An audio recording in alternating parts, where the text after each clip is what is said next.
Eu só queria fazer uma análise rapidamente técnica da composição de sistemas de armas por cada brigada ucraniana para a gente poder compreender qual vai ser a dimensão do punho de força, do punho de ataque, possivelmente pelo eixo de Orekovsk, para tentar justamente avançar, né, ao sul de Orekovsk, para tentar chegar a determinadas cidades, como fundamentalmente Volnovakha, que chegaria próximo relativamente a Mariupol. Depois, se puder abrir um mapa, depois que eu falar aí, essa questão da composição técnico-organizacional. Oi? Peraí, qual você quer daqueles lá? Aqueles eu mandei teus lá? Alguns, de mapa, que tem mapa. Perfeito. Tá, pode falando aí que eu ponho aqui, fica tranquilo. Vai. Perfeito. Geralmente é o seguinte, no âmbito do exército ucraniano, um batalhão de tanques tem cerca de 31 tanques. O professor Ricardo falou, acertou, ele falou, acho que 31 ou 34, 31 tanques e o mesmo número de blindados, ok? No caso, batalhão de infantaria motorizada tem aproximadamente o mesmo número de viaturas, ok? Uma brigada blindada geralmente consta cerca de 3 batalhões de tanques. Cada batalhão tem 31, então dá em torno de 93 tanques. E a mesma quantidade similar de blindados. Nós temos, portanto, 8 brigadas. Ou seja, vão empregar, no caso, em torno de 200 a 250 tanques. E o número equivalente, ou um pouco maior, de blindados.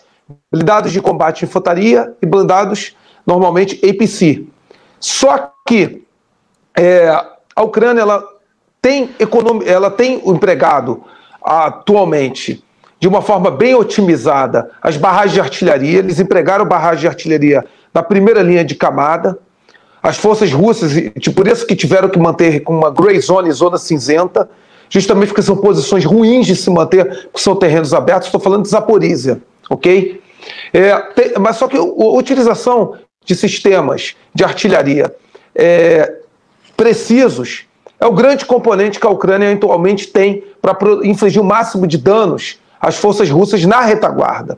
Por exemplo, a utilização do Excalibur no eixo, se eu não me engano, ali, a leste de Zaporizhia, destruiu dois pelotões de sistemas de obuses autopropulsados russos, que era o 2S9, através de um ataque de Excalibur.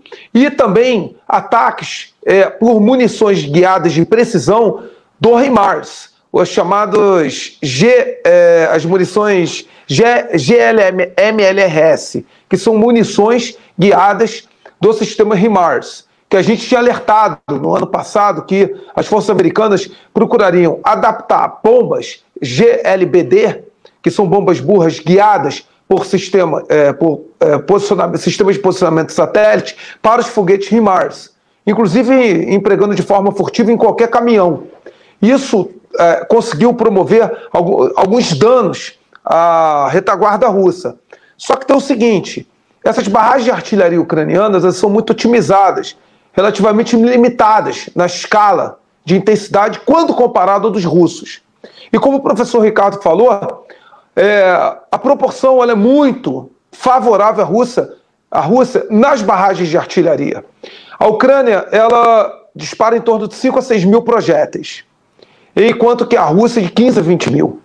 Isso, portanto, favorece uma depreciação, uma degradação das unidades de combate para justamente a Rússia, em função justamente desse emprego muito mais maciço de unidade de artilharia. A destruição, por exemplo, de 2 pelotões de MSTAB 2S9 russos é uma perda tática de pontual, sim, mas para a Ucrânia é muito maior, que são sistemas, portanto, que não são produzidos pelo seu complexo industrial militar, que hoje toda e qualquer indústria ucraniana, está no processo de economia de guerra. Então é um ponto que eu gostaria de destacar sobre a análise de como vai ser essa operação Storm, de punho de choque, que a Ucrânia vai empreender, provavelmente, talvez, né, na semana que vem ou no final desse mês de junho. Aqui nós temos um mapa. Se puder amplificar o mapa para podermos explicar para o espectador e debatermos juntos, complementando o que o professor Ricardo falou, porque esse tem as estradas, que é o que eu quero justamente explicar. Olha só, a Ucrânia ela precisa trabalhar para elevar o seu moral e garantir o fluxo de abastecimento de armas do Ocidente, elevar a sua propaganda dentro de uma estratégia de guerra cognitiva, que é construir percepções não necessariamente baseadas na realidade. A Rússia também o faz, mas a Ucrânia com muito mais ênfase. O que acontece? Quando se fala, vamos tomar Melitopol, que está bem ao sul, vamos tomar a Crimeia, isso é uma ênfase de narrativa. Mas o grande objetivo das forças ucranianas, se pudermos amplificar um pouquinho mais só, é justamente, por exemplo... Obrigado. Vai falando que eu estou providenciando aqui. Por exemplo, chegar a entroncamentos rodoviários que levam a Mariupol, para promover uma asfixia logística das forças russas da Crimeia para Mariupol. Ótimo. E controle dessas estradas é o foco do planejamento para a Ucrânia, ainda que ela se esgote, atinja o seu ponto culminante dentro do seu planejamento operacional ofensivo. É o controle para cortar a ligação dessas estradas no eixo sul, que são muito importantes para a logística russa e para a formação da retaguarda russa no teatro de operações. Então, porque realmente teria aí centenas de quilômetros em um ataque de profundidade. Só que, dentro de um planejamento mais realista, que nós já lemos sobre isso, o controle operacional dessas estradas é algo que é mais tangível no planejamento operacional ofensivo ucraniano e que é um objetivo para justamente tentar criar um impasse estratégico para a Rússia para levar à mesa de negociações. Ocorre que, olhem só o âmbito dessas estradas. Então, o que acontece? Para você atingir um entroncamento rodoviário como esse, vai ter que penetrar 30, 40 quilômetros e ultrapassar a terceira linha de defesa, chamada linha Surovikin. Então vai ser complicado. E vocês veem que houve muito pouca alteração a partir da primeira linha de contato. Houve pouco avanço em profundidade. Volto a reiterar para depois as pessoas não dizerem, disseram que não ia avançar nunca. A Ucrânia vai empregar um punho de força nas próximas, talvez no final da semana que vem ou no final do mês, atacando por Erekov. Só que, honestamente, ainda que promovam um ataque em profundidade para se chegar a uma saliência de 20 quilômetros, qual vai ser o nível de degradação disso? Porque aí tem muita mina antitanque, não podemos esquecer, são corredores estreitos, terrenos abertos, muitas vezes com condições climáticas úmidas, que atrasam a ofensiva. O professor Ricardo falou sobre isso. Uma das variantes influências no planejamento operacional é a condição climática. Choveu muito nos últimos 2 dias. O que aconteceu como predomínio de batalhas posicionais? Os russos se reagruparam nas linhas de defesa e a Ucrânia perdeu o timing. Isso ocorre, é natural. E também tem a nebulosidade, que impede o emprego de drones. Então, são inúmeros fatores que implicam justamente numa possível relação de causa e efeito entre um planejamento e o seu êxito. A verdade é que o planejamento originário ele sempre é modificado. Ele sempre tem ajustes no curso de uma operação muito de larga envergadura como essa. Agora, é importante destacar, se as forças ucranianas tiverem uma degradação muito ampla depois dessa ofensiva, porque é um planejamento, é uma aposta arriscada, isso vai poder levar a um colapso na resistência e justamente favorecer as forças russas, que, repito, estão muitas armazenadas na retaguarda para promover uma contraofensiva muito significativa. Lembrando que a Rússia aposta no prolongamento desse conflito, porque o atrito avançado, na concepção dela, se tornou vantajoso. O atrito de desgaste se tornou vantajoso.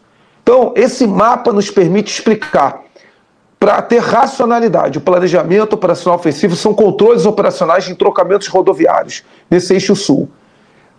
Esse alarde que Blinken, que Zelensky falam, vamos chegar na Crimeia, vamos cercar a Crimeia, vamos tomar Mariupol, é narrativa. dentro de um planejamento racional militar. Isso eu li muitos artigos, inclusive de think tanks americanos, são controles operacionais desses entrocamentos rodoviários que aqui estamos mostrando.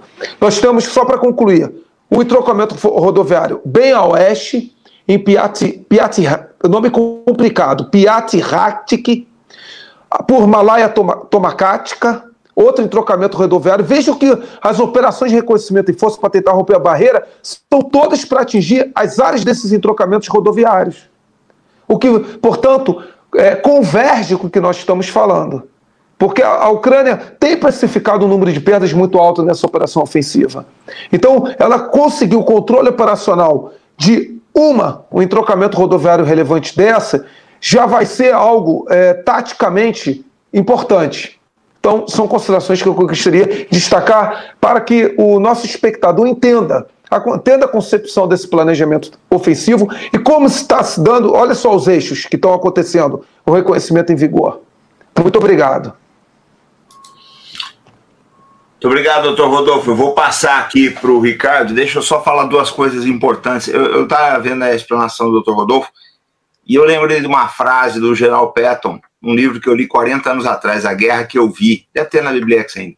E ele falava que o objetivo da guerra é a rede de estradas. Não tem... Olha, gente, se vocês quiserem aprender sobre operação militar, você abre o mapa da região de operações e olha os entroncamentos, olha os nós.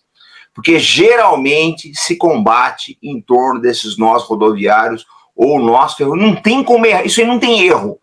Não tem erro, quase sempre é isso daí. E eu quero falar uma coisa também antes de passar para o Ricardo. Rodolfo, eu vi uma frase hoje de um general português, e é uma coisa que eu vivo falando para vocês lá nos grupos.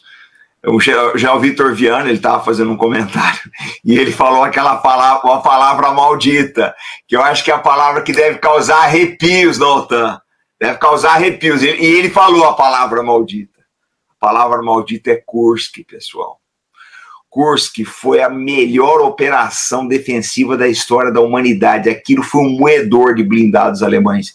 E há muito de Kursk nas linhas defensivas que a Rússia montou por esses dias aí. Vocês comecem a prestar atenção nisso. Vocês estão muito preocupados se tem Leopard, se tem Bradley. Essas linhas de altura que o Ricardo mostrou, que o Rodolfo explicitou para vocês, isso vai ser um moedor de homens e de armas. Isso vai custar um atrito e um tempo muito grande para os ucranianos. Pode ser que eles consigam romper. Eu não tenho bola de cristal aqui, mas não vai ser fácil, não. O atrito vai ser pesado.